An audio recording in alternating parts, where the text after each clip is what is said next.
And welcome back. South Africans must work together if they hope to stem rampant racism in society. This emerging from a dialogue on race and racism hosted by the Human Sciences Research Council in Pretoria. The dialogue sought to understand factors influencing racism and race perceptions.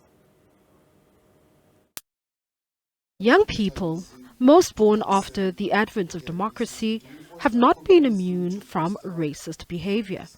One woman recalls how she and others were instructed to vacate a bank while a white man made a withdrawal. We know Mandela for equality, but now it's still happening. So I was so shocked and very angry at the same time. Another spoke of how she moved schools because a teacher found the texture of her hair inappropriate, while another feels discriminated against when looking for opportunities of employment. If ever I had the opportunity to be given to go to a certain place, I know that when I apply for a certain position or a certain application, some things are going to be limited to me as opportunities because of where I come from and also my background. Author and lawyer Tembeka Ngcukaitobi attributed the lingering scourge of racism to years of legal subjugation. He says the country was constructed through a system of racism, which spanned colonialism and apartheid. This system was entrenched by land dispossession, exploitative wages, and migrant labor, which broke down the family unit. He says structural interventions to dismantle the system of racism are necessary. The scale of the crime of apartheid and the depravity of its agents must be understood. And so too must the beneficiaries. It's societies as a whole that benefit from a system of institutionalized racial discrimination. So I ask that the complicity of all actors, private and public, should be put back into the spotlight. He accused the TRC of the 90s of failing to hold corporate South Africa to account. The Human Sciences Research Council says the composition of top executive positions has not changed. This is despite interventions intended for racial redress like black economic empowerment and employment equity. See the dynamics that is changing 1% a year. So when you look at the figures, you see how much we are left behind in transformation. So affirmative action is not really working as well. The institution believes racism holds back true development in a country. Balentle Mthethwa, SABC News, Johannesburg. Professor Modimowabarwa Kanyane is the Executive Dean, Faculty of Management, Commerce and Law, University of Venda. He joins us now. A very good evening to you and thank you so much for speaking to us, Professor. I'd like to say Happy Human Rights Day, but obviously it's not an occasion to celebrate, especially if we're talking about the levels of racism in this country. 30 years on, it seems the so-called abolition of systemic racism is still very much with us, and I'd imagine, according to the Human Sciences Research Council report, this is not conjecture. This is as a result of their findings through research and the lived experience of South Africans. Yes, we can say happy, human rights, but as you say, it's mixed feelings. It's something that we live with it, but the project that we have done enlighten us to engage in this conversation, whether these conversations are comfortable or uncomfortable, but that need to be grappled with. And I'm just reflecting on this day in particular, the institutions of higher learning.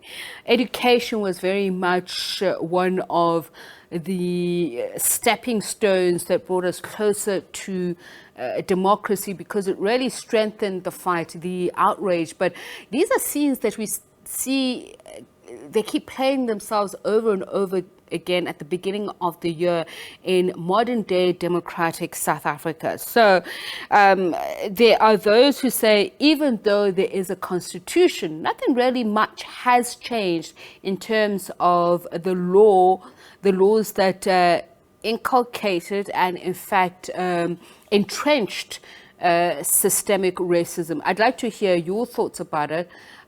As I mentioned, it's Human Rights Day, but also speak from the perspective of the institution of higher learning.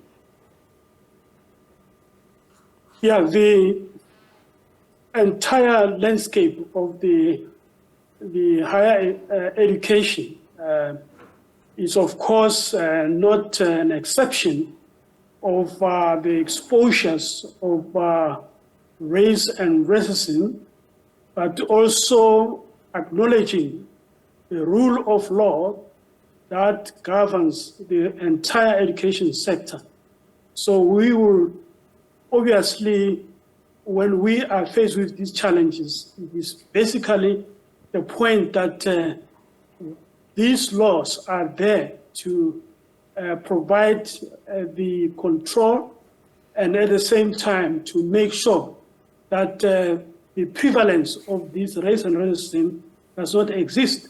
But the issue here is an entrenched system of this race and racism, which is still highly racialized. You can also see how these institutions of higher learning, they have been classified, but at the same time, their compositions still have a long way to go with this transformation. And your patrons, for instance, some of them only know academically what apartheid is, but given the imbalanced manner in which resources are distributed, especially at institutions that were considered to be in the former homelands. I'll take Limpopo, for instance. It still has vast tracts of a rural land where the white minority make their authority known and, in fact, violently enforced on people of Limpopo. So tell us a little bit about the research that you're doing, not only in your department, but as a university, and how you make it relatable to those who are, you know, learning at the University of Venda, and what you're teaching them about how to overcome the scourge.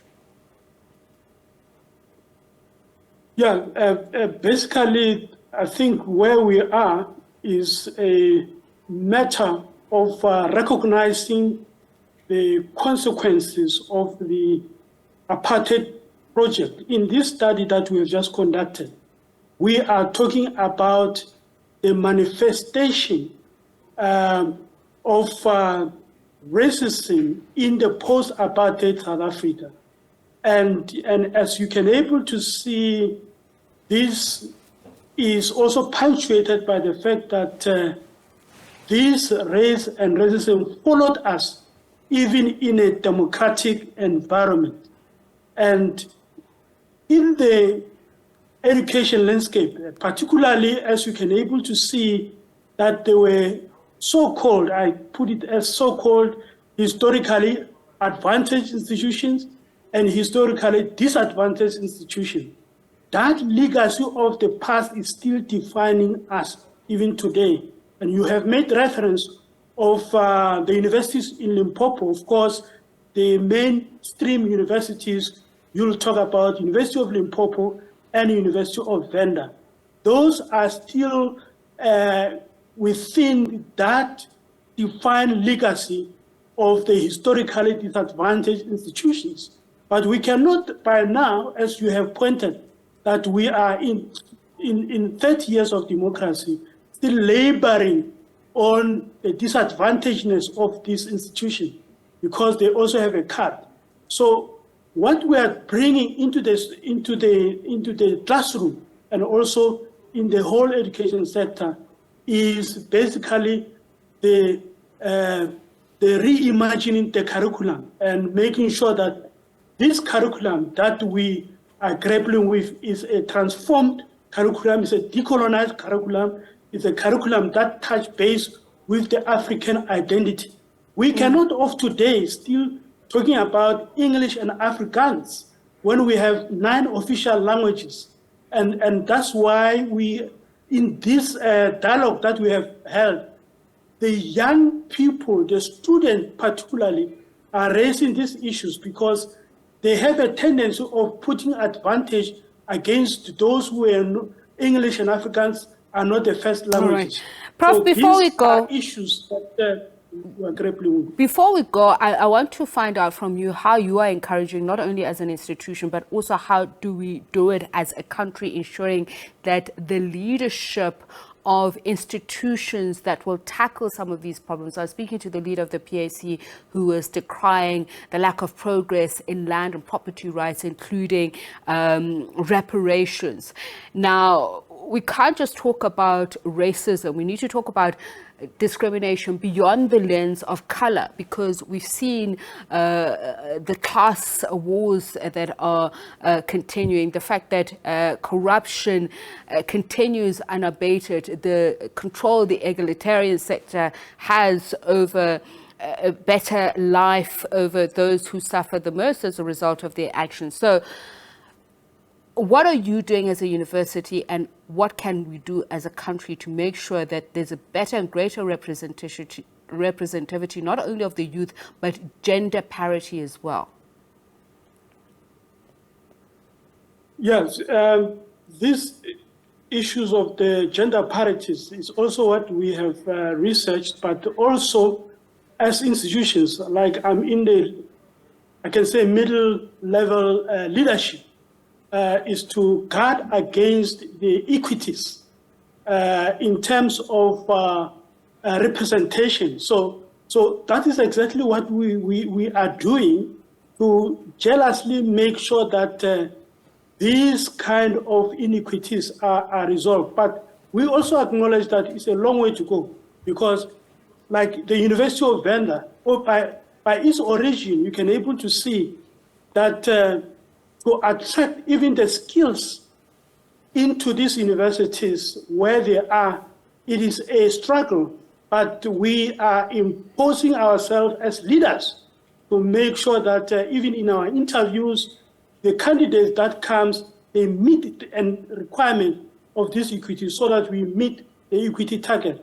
So gradually, this is what is happening. The other point of emphasis, I think we are making also reference about issues around corruption and issues around the legacies of the past. The employment equities is one of them. The Black economic empowerment, empowering the disadvantaged. But we see some of these programs not necessarily yielding a positive impact. And bridging that class divide. In the project, we have raised the point that it is just fulfilling the Black elite, expanding or extending to the white monopoly capital. Thank you so much for your time, Prof. Much appreciated. Professor Modimowabarwa Kanyane is Executive Dean at the Faculty of Management, Commerce and Law at the University of Venda, just speaking to us about racism and its prevalence as we continue to observe Human Rights Day here in South Africa. It's Human Rights Month as well. Well, let's take a quick break. We will return in just a moment with more news.